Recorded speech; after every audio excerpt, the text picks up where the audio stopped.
now in office, but one part of his inauguration ceremony was a little different than in past years. For more than 60 years, Charlie Brotman voiced the inauguration parade, but Donald Trump decided to make a change. The 89-year-old's role was passed along to Trump's campaign volunteer, Steve Ray, a freelance announcer. After hearing about the change, a crushed Brotman told many media outlets that he thought he wouldn't lose his position until he died. Even though Brotman was distraught from the news, a couple of stations helped ease the pain by asking him to work as a correspondent for the event.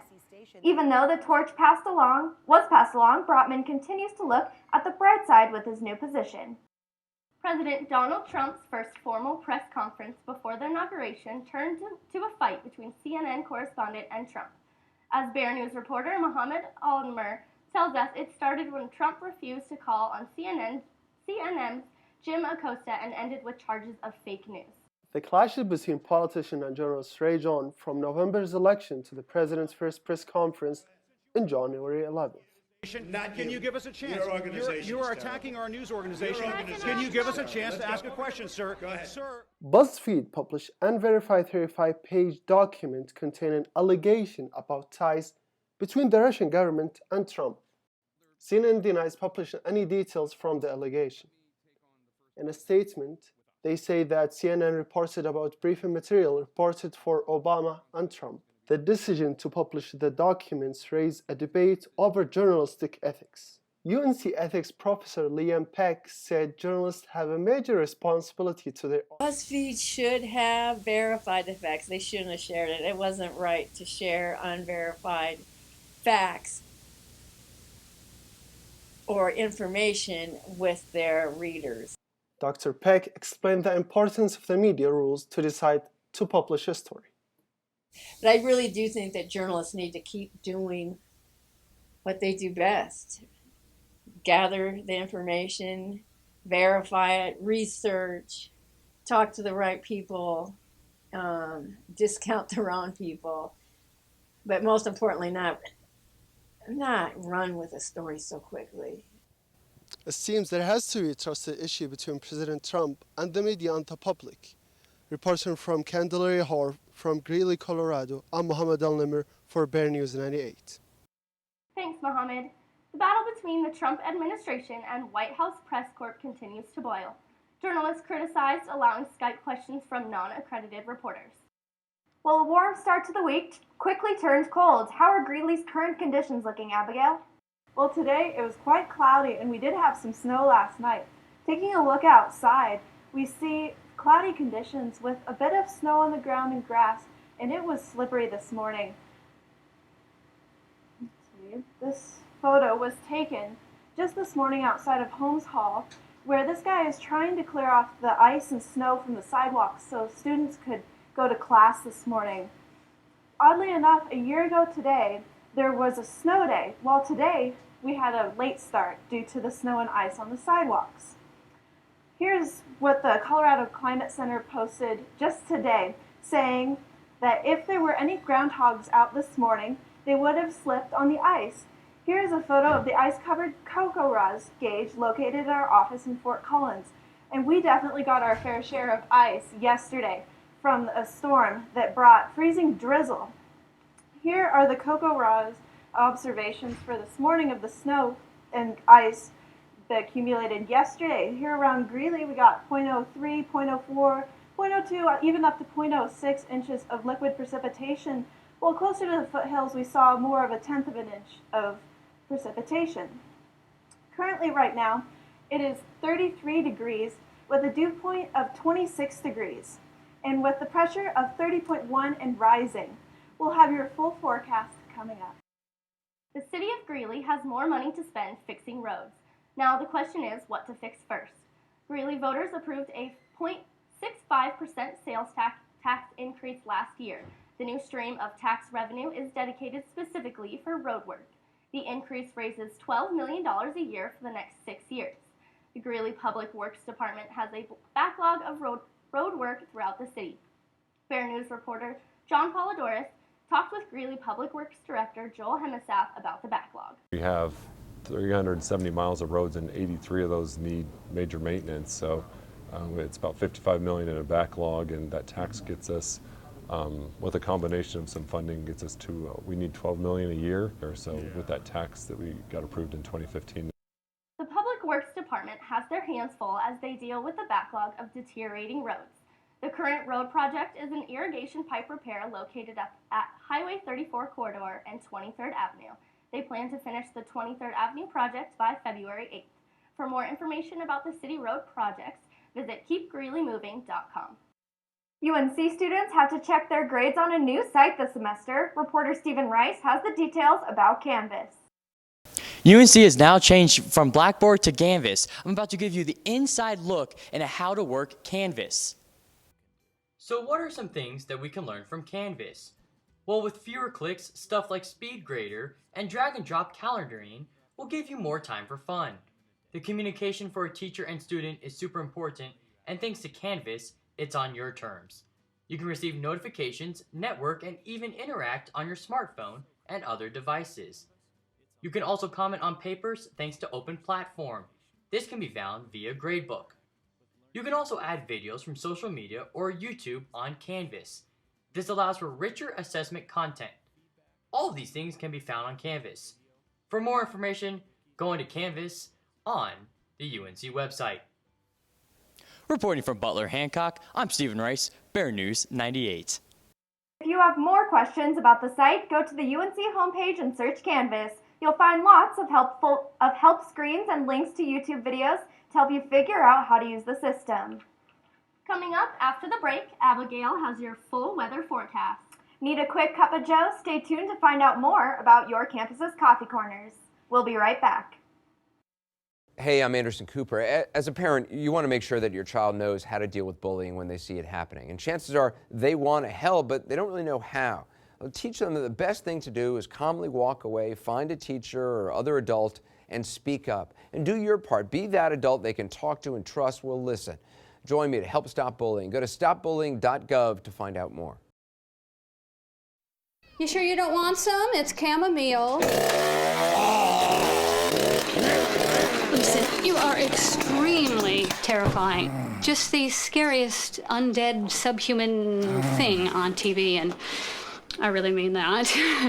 But I am worried that you could give my kids nightmares if they see you, so I'm gonna have to block you. So that's it. Oh, and tell the zombies they're blocked too. Welcome back. I'm meteorologist Abigail Stewart. Taking a look at our current radar, we see a lot of the snow is staying in the mountains, mainly on the eastern side of the state. There is some, however, along the Continental Divide here. Zooming out to our satellite, we see most of the state is seeing cloudy conditions, and so are our neighbors to the north and the east. This is all thanks to this low pressure system that has been over Colorado that has a stationary front and a cold front associated with it, bringing these cold conditions that we've been seeing. Yesterday, we see that yesterday it was cloudy also, but there wasn't much snow on the ground. Now that would be soon to change around rush hour when we started seeing freezing drizzle and a bit of snow, which made these sidewalks ice rinks for anyone who was trying to get back to their dorms or to the dining halls. Yesterday, this was the setup which brought us this storm. So what was happening was that the cloud temperature was above freezing. So whenever the precipitation would fall, it would fall as liquid, and it would go through the atmosphere down to surface at around 28 degrees, and it would then hit the ground and then freeze on impact, which caused the slippery conditions and icy conditions that we saw yesterday. In case of an ice storm, know that roads and sidewalks can be slippery, so avoid traveling. Also, watch for falling branches and power lines, as the added weight of the ice can make travel difficult underneath falling branches.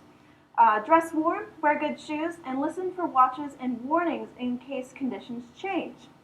Looking at our morning class forecast, see 8 a.m. you're going to see 19-degree temperatures. Moving to 9 a.m., you see 23 degrees, and finally for that 10 a.m., 25 degrees, with winds staying around 2 to 3 miles an hour. For the upcoming week, we see Friday just a bit above freezing at 38 degrees and partly cloudy, with an overnight low of 21 degrees. Saturday is going to be a bit warmer, and so is Sunday, with highs in the mid to upper 50s, with an overnight low of 24 degrees on Saturday and 26 degrees on Sunday. On Monday, we see that Monday warm-up trend with 62 degrees, and finally Tuesday, 52 degrees and partly cloudy, so it's going to be a nice week ahead. Back to you, Michaela.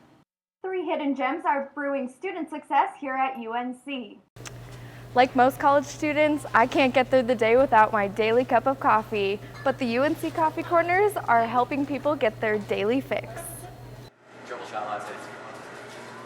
My fellow coffee lovers, listen up. With locations spread all over campus, a quick Java isn't hard to find. Kim Soper, our campus's Coffee Corner supervisor, helps to provide coffee fast and easy. So on campus, we have 3 coffee corners.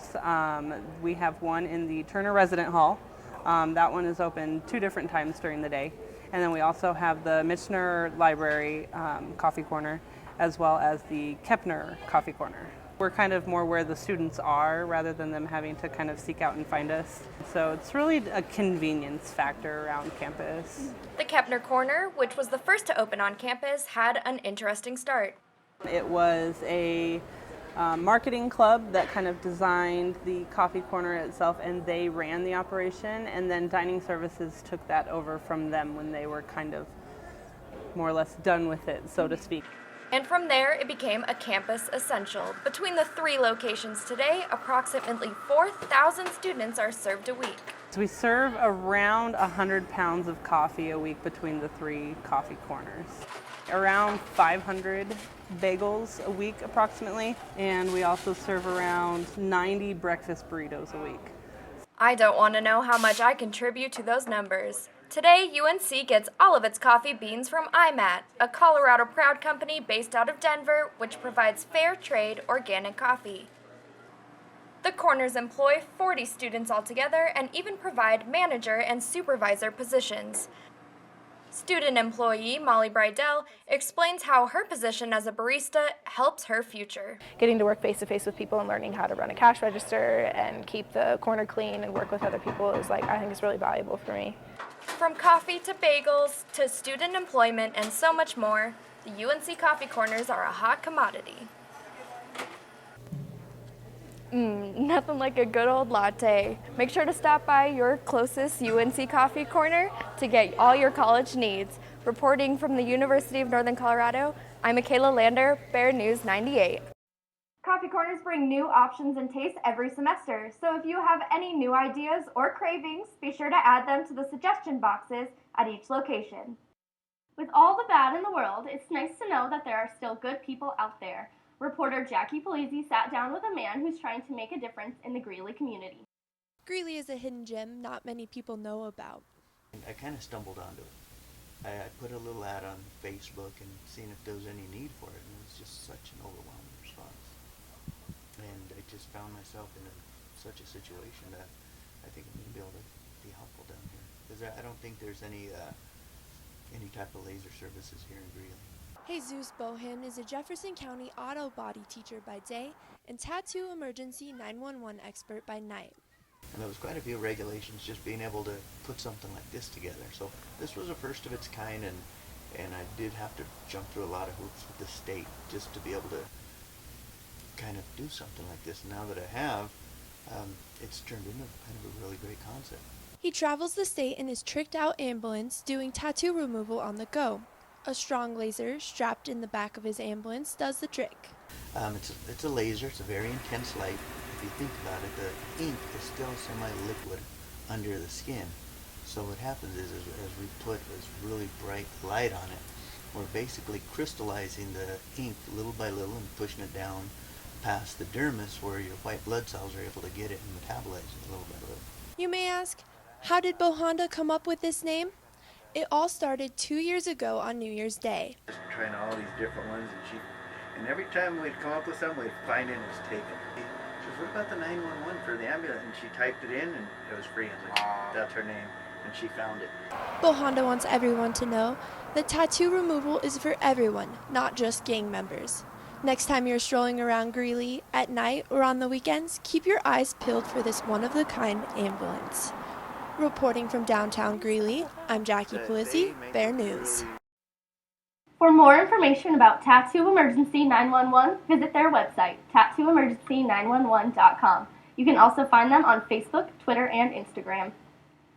Super Bowl weekend is just around the corner. Reporting again, Megan Pashuk talked to UNC students to find out who's going to win this year. Hi, I'm Megan Matashuk reporting from the University Center in Greeley, Colorado. I'm here to see who students want to win the Super Bowl. Who's going to win the Super Bowl this year? I'm going for the Falcons because I'm a Steelers fan and the Patriots beat the Steelers, and definitely the Falcons. Why do you think? Unfortunately, I think it'll be the Patriots. Why? I think the Patriots will win this year. I'm going for the Falcons. This year? Definitely the Patriots. The Falcons. The Patriots. I think the Falcons are going to win the Super Bowl this year. Anybody but Tom Brady. There was a mix of love between the Patriots and the Falcons. I'm Megan reporting from the University Center, Bear News. Sounds like a lot of students with mixed emotions about their favorite team. Check out the game this Sunday to find out if the Falcons or the Patriots take home the win. So you might be asking yourself, what happened to the sports? Well, sports has its own show now. Beginning this semester, we'll present the same consistent coverage of local, regional, and national sports, but in its own sports show, Bear Zone. So join sports anchors Brittany Riley and Keaton Monier on YouTube every week for Bear Zone. It's the all sports, all the time zone for UNC Athletics. And speaking of new, we want to give a shout out to Peak Stucco and Stone for donating the stonework for our new set. They did a great job and we really appreciate it. And that's our show for tonight. Thanks for joining us this evening. We'll be back next week. Until then, stay up to date on our Facebook, Twitter, and Instagram, Bear News 98. Be sure to like us. And be sure to check out Bear News on YouTube. Have a great week.